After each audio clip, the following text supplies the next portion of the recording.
안녕하세요. 놀라운 논란의 미스터 논란입니다. 손흥민이 활약하고 있는 토트넘 소식입니다. 토트넘은 뉴캐슬을 상대로 2대2 무승부를 거두며 상위 4팀 안에 들 절호의 기회를 놓쳐버렸습니다. 현재 4위 자리를 호시탐탐 노리고 있는 팀들은 이번 무승부로 인해 5위로 승점 49점을 기록한 토트넘 외에도 승점 동률의 리버풀, 승점 동률이지만 한 경기 덜 치른 웨스트햄, 그리고 토트넘보다 2경기나 덜 치렀지만 승점 46점의 에버튼까지 있기 때문에 사실상 웨스트햄과 에버튼에게 덜미를 잡힐 수 있는 상황임을 감안할 때 뉴캐슬을 상대로 승점 1점을 가져왔다 해서 전혀 만족할 수 있는 상황이 아닙니다. 게다가 뉴캐슬은 현재 프리미어리그에서 가장 분위기가 안 좋은 팀이었습니다. 뉴캐슬의 스티브 브루스 감독은 현재 EPL에서 경질 1순위로 꼽히는 감독이며 최근 한 설문조사에서 팬들의 만족도가 100점 만점에 20점대로 나올 정도로 충격적인 결과가 나왔던 팀이며 어수선한 토트넘보다도 심각한 팀인데요. 하지만 오늘 경기로 인해 과연 스티브 브루스 감독보다 무리뉴 감독이 더 나은 상황에 있는지는 알 수 없는 상황에 처해버리고 말았습니다. 하지만 토트넘은 분명히 이길 기회가 있었고 무리뉴 감독마저 이를 인터뷰에서 언급했는데요. 어떤 내용이었는지 바로 들어가 보시죠. 무리뉴는 오늘 경기로 인해 마지막 15분 실점으로 승점 13점을 잃은 그야말로 최악의 후반 막판 경기력을 보여주고 있는 팀의 감독이 되었습니다. 승점 13점이면 지금 2위인 맨유보다도 더 높은 순위에 있었을 토트넘인데요. 한 기자는 토트넘의 선수들이 기강이 해이해진 것이 아니냐며 이번 경기를 진 이유가 그 때문이 아닌지 물어보았는데요. 무리뉴는 기강이 해이해졌다는 말은 하고 싶지 않다면서 단지 A매치 기간 선수들이 돌아온 지 얼마 안 되었고 단지 경기 하루 전에야 훈련을 했다며 단합력이 부족했던 이유에 대해서 더 많은 설명을 하진 않았습니다.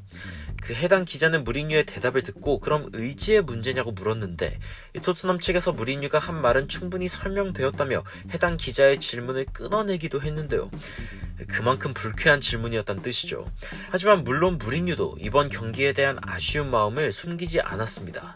무리뉴는 이번 경기를 확실히 마무리 지을 수 있었던 것에 대해 아쉽지 않았냐는 질문을 받았으며 무리뉴는 머뭇거리는 대답을 했습니다. 우리는 경기를 마무리 지을 기회가 있었지만 우리는 스스로 수비 상황에서 불안함을 만들어내기도 했습니다. 무리뉴는 골에 대해 분석하는 것은 그냥 상황을 나눠서 설명하면 그만이라며 굳이 득점 상황에 대한 분석을 본인이 해줄 것은 아니라고 평했는데요. 하지만 기자들의 질문은 그게 아니라 놓친 기회에 대한 질문이었던 만큼 무리뉴에게 토트넘이 경기를 마무리 지을 기회가 분명히 있지 않았냐 되물었고 그제서야 무리뉴는 솔직한 마음으로 이런 대답을 했습니다. 우리는 후반전에 손흥민이 도대체 왜 그랬는지 모르겠지만 어시스트를 하려고 한 장면이 있었는데 그저 공을 잡고 득점하려 했으면 됐습니다. 우리는 케인이 골대를 맞춘 공도 있었고 라멜라가 패스만 하면 되는 상황도 있었고 문전에 은돔벨레에게 전달만 하면 됐습니다. 네, 우리는 경기를 마무리 지을 수 있는 상황이 있었지만 뉴캐슬 역시 기회가 있었습니다. 당신은 당신의 의견을 가질 수 있지만 감독으로서의 경기 분석은 당신과 함께하기 어렵습니다. 그러지 않을 것입니다. 무리뉴는 손흥민 선수가 직접적으로 공을 마무리하지 않은 장면을 아쉬웠던 장면 중 하나로 뽑았으며 케인의 해트트릭 불발도 아쉽다 평했는데요. 은돔벨레에게 기회를 줄 수 있었던 라멜라의 판단 역시 아쉬웠다 평한 무리뉴. 하지만 현지 팬들은 라멜라의 한 가지 판단에 대해 극도로 아쉬워했습니다. 바로 역습 찬스에서 손흥민에게 공을 제때 주지 않은 장면인데요. 이 해당 장면 그리고 토트넘 팬들의 반응까지 바로 들어가 보시죠. 토트넘 팬들은 라멜라와 손흥민 그리고 케인이 뛰어들어가던 후반 83분의 역습 상황을 두고 이번 시즌의 요약이라 평했습니다. 이미 수비수 1명을 상대하는 라멜라와 손흥민 2명의 역습은 이 경기를 마무리 짓기 충분한 상황이면 의심의 여지가 없었고 이 경기를 지켜보고 계신 팬분들은 전부 언제 손흥민에게 공이 가나 기다리고 계셨을 것이며 이 손흥민 선수의 부상 복귀골을 기대하셨을 장면이었을 텐데 역시 라멜라는 라멜라였습니다. 무리한 드리블로 들어가던 라멜라는 패스할 타이밍을 놓쳐버렸으며 해당 공격을 골로 만들 수 있는 귀중한 기회를 놓쳐버리고 말았습니다.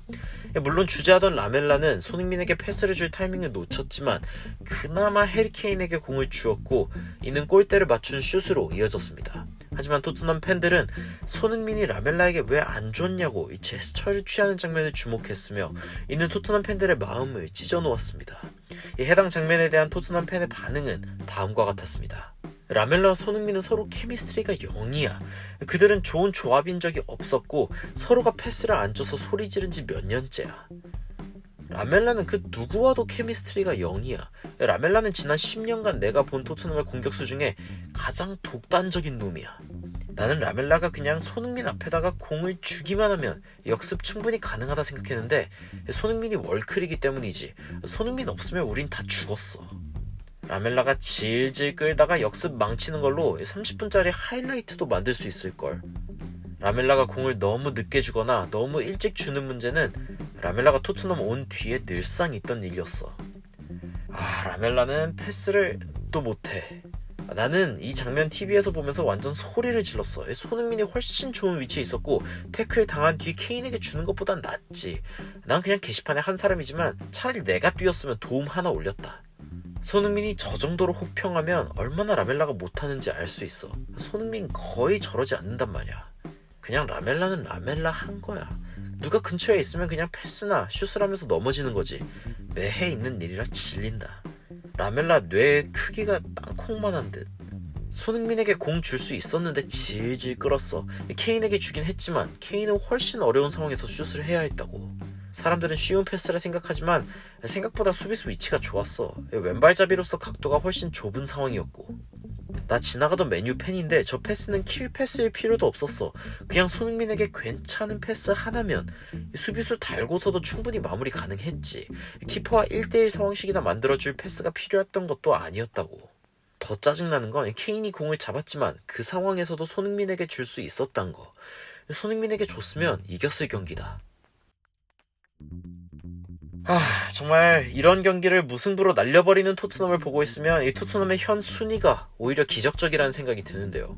현재 득실차로 인해 5위 자리의 토트넘은 언제고 다시 7위로 밀릴 수 있으며 승리로 인해 4위 자리를 확실히 굳힐 수 있는 상황조차 아니었습니다. 하지만 서두에서도 언급했듯이 최악의 분위기인 뉴캐슬을 상대로 토트넘은 후반 추격골을 허용하면서 결국 더 안 좋은 분위기가 된 상황. 하필이면 이 상황에 맨유, 에버튼, 사우스햄튼과의 리그 연전에다가 맨시티와 EFL컵 결승까지 연달아 다가오는 상황이라는 게 엎친 데 덮친 격이란 생각이 드는데요. 과연 토트넘은 이러한 난관을 뚫고 자신들이 챔피언스리그에 나가기 합당한 팀임을 증명할 수 있을까요? 이 살얼음판을 걷고 있는 듯한 토트넘의 운명은 과연 어떻게 될지 소식 듣고 계신 여러분들의 의견 댓글로 남겨주시면 발전된 영상으로 찾아뵙겠습니다. 추가적으로 흥미로운 외신 소식이나 해외 반응 있으면 전달드리도록 하겠습니다. 놀라운 논란 제드리는 미스터 논란이었습니다. 시청해주셔서 감사합니다.